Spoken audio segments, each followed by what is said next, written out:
Hello and welcome again to our YouTube channel. In today's video from the Photoshop series, we are going to see how to make a puzzle texture over our background or over our pictures. It's one of the legacy tools from Photoshop. We will get it from where they have hidden it. Okay, let me go directly to our Photoshop. We shall start with a new layout. Okay, we shall select 1000 by 1000 with 72 pixels per inch resolution, and we will see the effect of this resolution on the texture we are going to make. Create. Okay, and we are going to insert this background. We color it. We're going to fill it with this color. Okay, now to get the puzzle texture, you need to go to Libraries, Adjustment and Styles in your Side tab, or you can search here for Styles. It will lead you to the Styles Side tab if you search from here, and then you select these lines, and then you will find here near the bottom Legacy, Style and More. If you click on it, it will open you another menu, or will end you another tab in your menu. You click on it. Okay, you will find 2019 styles and all legacy default styles. If you open this one and go down, you'll find many of the legacy features or textures which was there by default in previous versions, 2018, 17, and before that. You go to image effects and you go down in image effects. Near the end you will find this one. Okay, now you had managed to make a puzzle texture over your background. This puzzle texture, if you can see, it's already having some effects of bevel and shadow added to it. So to be able to control this effect of bevel and shadow, you need to increase a little bit your view, so you can see in a better way. You can see when we make it close, it's the view is better. Okay, if you need to adjust the effects, you click here. Okay, here it's having some depth or thickness. That's the depth. You can increase the depth or decrease it. For example, that's how to, like, we are increasing the depth. Okay, and this is how we are decreasing it. So I'll keep it here. That's the size of the elevated parts. You can decrease it like this to 0, or you can increase it. And here, that's the shading. The shading is based on altitude of 30 degrees.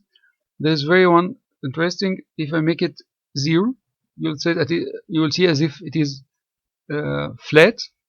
Okay, and if I make it 90 degrees, you will find as if it turns to line. So these are the effects maybe you would like to use. Okay, so I'll say okay, and I'll stop with this one.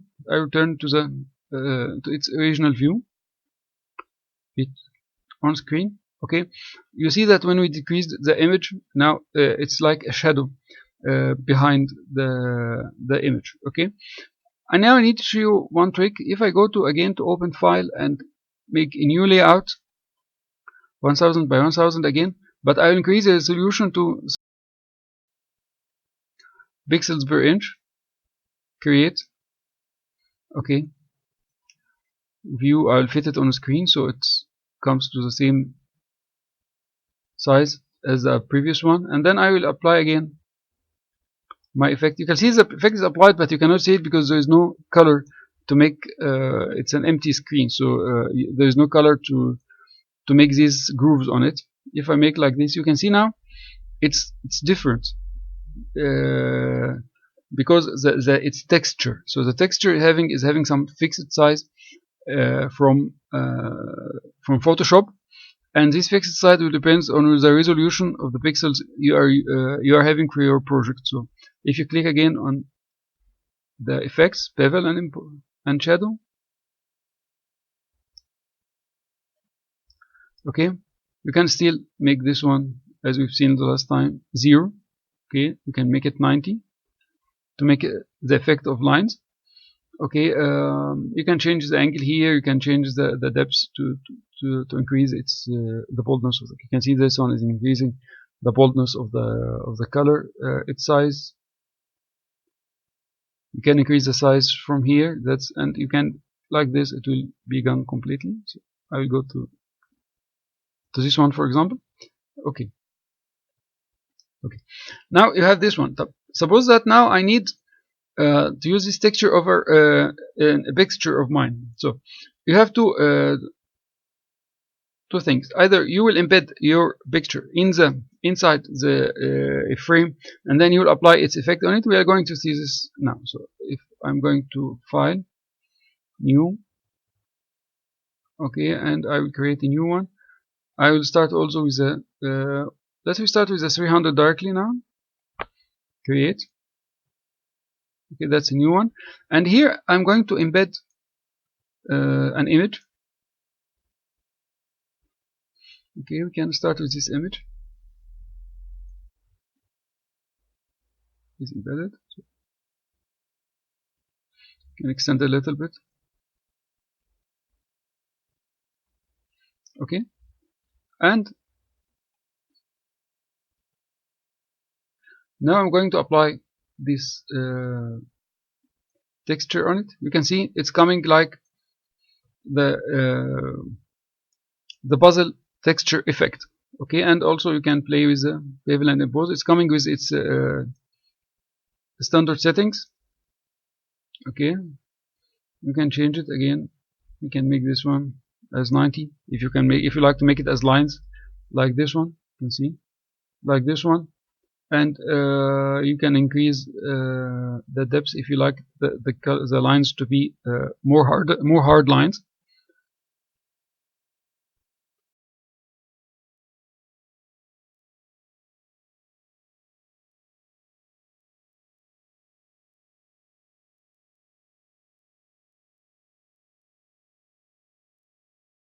I'm going to make File, New File again, 1000 by 1000. This one is still 72.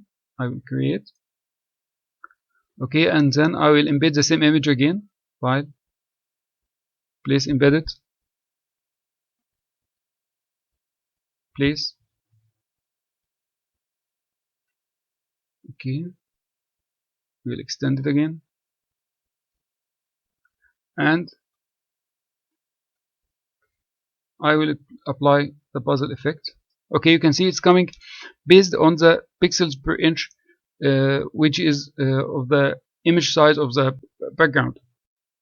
Okay, suppose now that we will use the image directly, we will not embed it on a frame. Just I'll show you how to embed it on a canvas from your design, so you can take the effect of the puzzle that you need. So based on the canvas you select and the resolution you select, you will have the effect of the puzzle effect, or you have the effect of the puzzle texture you need. But what if I opened the image directly with its pure resolution?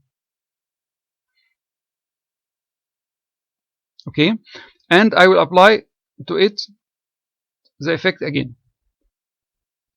Okay, you can see it's not cannot be applied because now it's background. I need to unlock it to become a layer, and then I will apply the effect of it. You can see the effect is coming very small.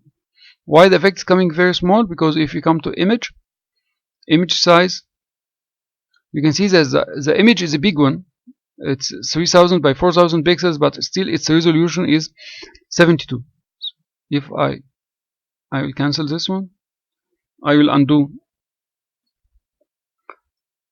this, and I will go to image size. I will change the resolution to 300. Okay,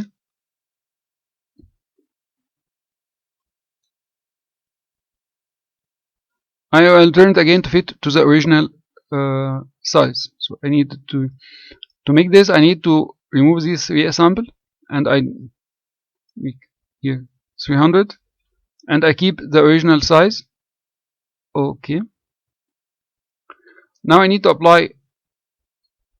You can see now the texture is different and it's better. The texture is better by changing the resolution of the image itself. If you need to improve it more, I can cancel this one. I can go to my image size again, and then maybe I increase this one to double to 600. Okay, and I'm fitting to my image. I'm not changing it. I'm fitting it to my original image, 3000 by 4000. Okay, and then I apply the puzzle texture. You can see that it's coming now on the image itself in a better, clear way. If you need to increase it and so on, you can go to increase the image, but just check out the remove the check for the reassemble and keep it to the original size. I hope you had learned a nice trick today for how to apply puzzle effect without cutting your image into pieces. Thank you very much for following so far.